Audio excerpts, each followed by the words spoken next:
ದಶಕಗಳ ಸುದೀರ್ಘ ಕಾಯುವಿಕೆ ನಂತರ ಚಂದ್ರನತ್ತ ಪ್ರಯಾಣ ಬೆಳೆಸಿದ್ದ ನಾಸಾದ ಆರ್ಟಿಮಿಸ್ 2 ಗಗನಯಾತ್ರಿಗಳ ತಂಡ ಯಶಸ್ವಿಯಾಗಿ ಭೂಮಿಗೆ ಮರಳಿದೆ. 4 ಗಗನಯಾತ್ರಿಗಳನ್ನು ಹೊತ್ತ ಒರಿಯಾನ್ ಕ್ಯಾಪ್ಸೂಲ್ ಕ್ಯಾಲಿಫೋರ್ನಿಯಾದ ಸ್ಯಾನ್ ಡಿಯೇಗೊ ಅದರ ಕರಾವಳಿಯ ಪೆಸಿಫಿಕ್ ಮಹಾಸಾಗರದಲ್ಲಿ ಸುರಕ್ಷಿತವಾಗಿ ಇಳಿದಿದೆ.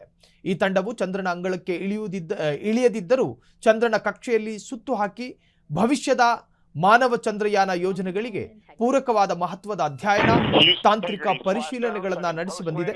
ಇದು ಚಂದ್ರನ ಮೇಲೆ ಮಾನವನನ್ನ ಮತ್ತೆ ಇಳಿಸುವ ನಾಸಾದ ಮಹತ್ವಾಕಾಂಕ್ಷೆಯ ಯೋಜನೆಗೆ ಬಲ ನೀಡಿದೆ.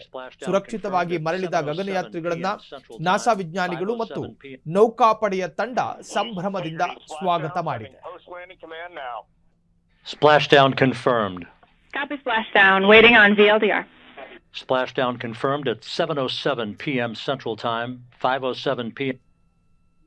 Houston Integrity, splashdown, sending post-landing command now. Splashdown confirmed. Copy splashdown. Waiting on VLDR.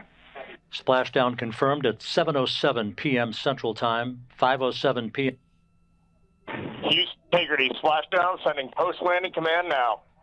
Splashdown confirmed. Copy splashdown. Waiting on VLDR. Splashdown confirmed at 7:07 p.m. Central Time, 5:07 p.m. ಕ್ಷಣ ಕ್ಷಣದ ಸುದ್ದಿಗಳಿಗಾಗಿ ಫ್ರೀಡಂ ಟಿವಿ ಸಬ್ಸ್ಕ್ರೈಬ್ ಮಾಡಿ, like ಮಾಡಿ ಹಾಗೂ follow ಮಾಡಿ. ಹೊಸ ಸುದ್ದಿಗಳ ನೋಟಿಫಿಕೇಶನ್ಗಾಗಿ bell icon ಮೇಲೆ ಕ್ಲಿಕ್ ಮಾಡಿ.